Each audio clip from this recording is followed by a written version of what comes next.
America has quickly become a place where it is all about me, me, me, me, me, me, me, me, my opinion, my beliefs, my identity, my feelings, my wants, my needs, and fuck everyone else. Every little bump that comes along to slightly and indirectly challenge the filter of which we perceive the world is a personal attack, a slander, a judgment. It's hatred, it's offensive, hate speech. I'm sorry. No! Why?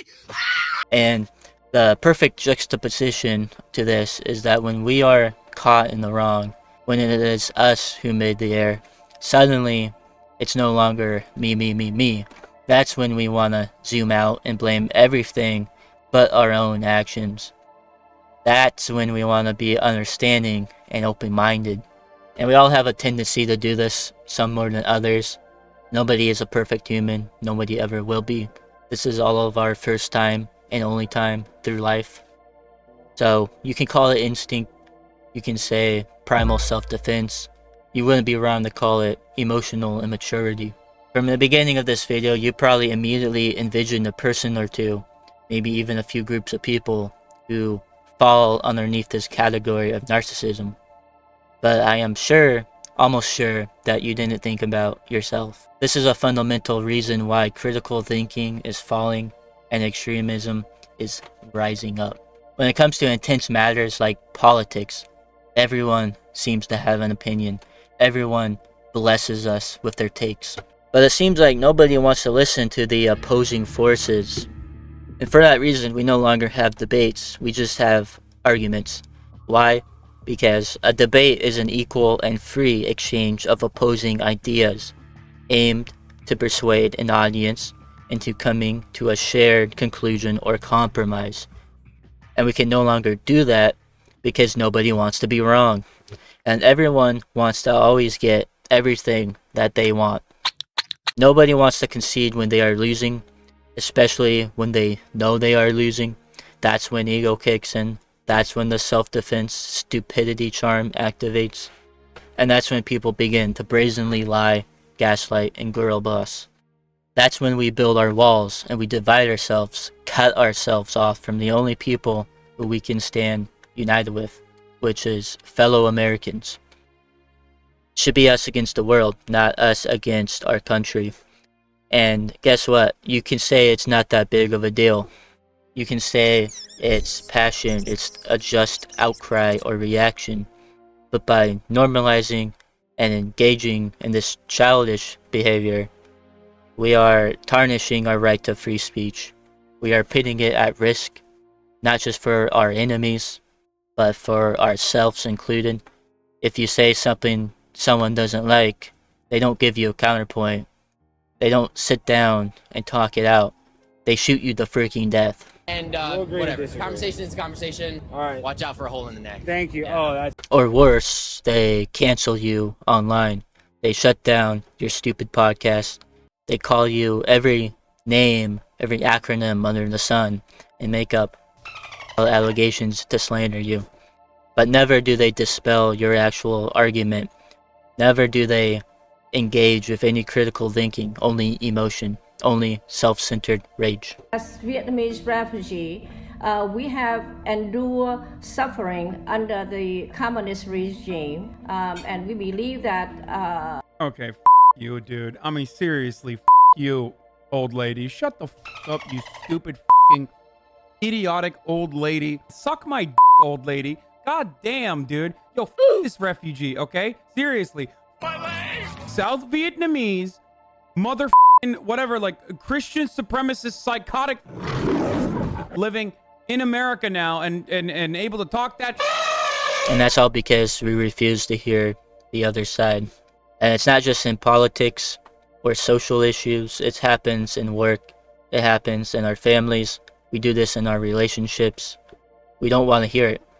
We don't want to be told how wrong we are. We want our opinion to be the only opinion.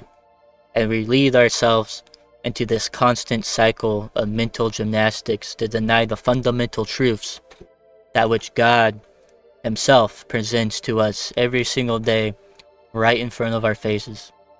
And never in the course of history have we had front row access to everything that goes on underneath the sun worldwide. And yet we still act like stupid ape chimpanzees, totally blind, totally oblivious to anything outside of what our fragile minds want to believe.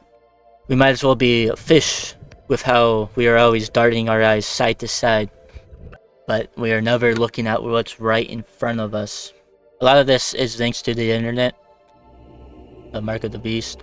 It has enabled echo chambers behind every click where the world's most unclean people come together and spread their stupid ideas. Which, by the way, their ideas breed faster than a single family home in Georgia. That should scare you. That should scare your socks off, jumping jeepers. And politically speaking, it's not just Democrats or Republicans, it's both of them.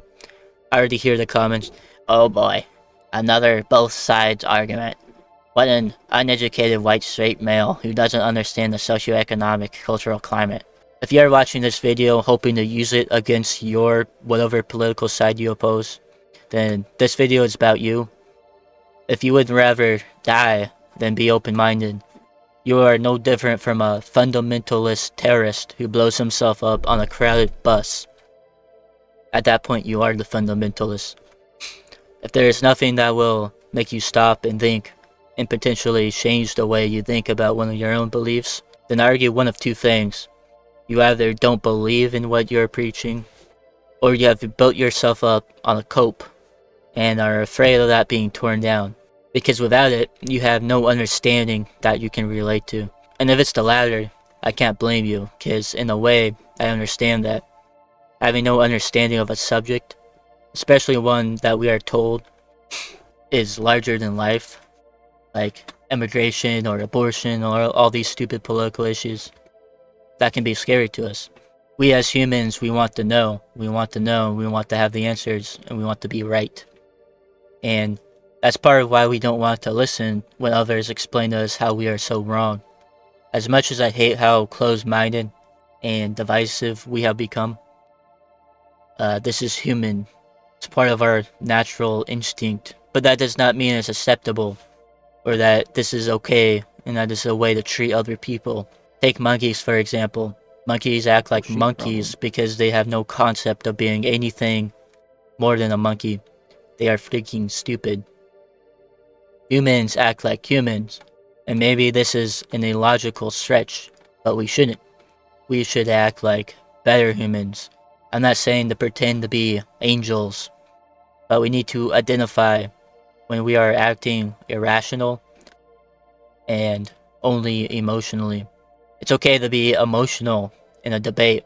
It's okay to leverage that in conversations, but we need to be able to realize that our emotions are not the only emotions, and that our worldview is not objective truth. We are not going to solve all the problems in the world by stomping your feet around and whining when somebody says something you disagree with, or when someone calls you out. And we aren't going to solve any problems when you refuse to compromise and you demand 100% of what you want, like a little baby, 100% of what you're entitled to. So the more you point fingers, the more people die. The more you argue and cry about your feelings, children starve, not just in Africa, but on our streets of immense wealth in America. And that's all because of our tribalism, our lacking ability to cooperate, to work as a team, not as competing groups. So why can't we just listen? Why do we have to call each other names? Why do we have to willingly deny the truths in front of our own faces, just to stroke our own egos, to worship our own self-identified groups, the sides we have gaslit ourselves into thinking we belong to? America would be a heck of a lot better if a lot of people just shut up. To be open-minded, you should speak less and listen more. If you want to see progress, listen to others, especially those who you disagree with. Because while you sit there believing that your truth is objective, and that everything you know is right, and that everything your enemies say is evil and wrong, your enemies sit there thinking the same exact thing about you. So ask yourself, do you want to be the stupid one, or do you want them to be the stupid one? Figure it out, or don't speak up.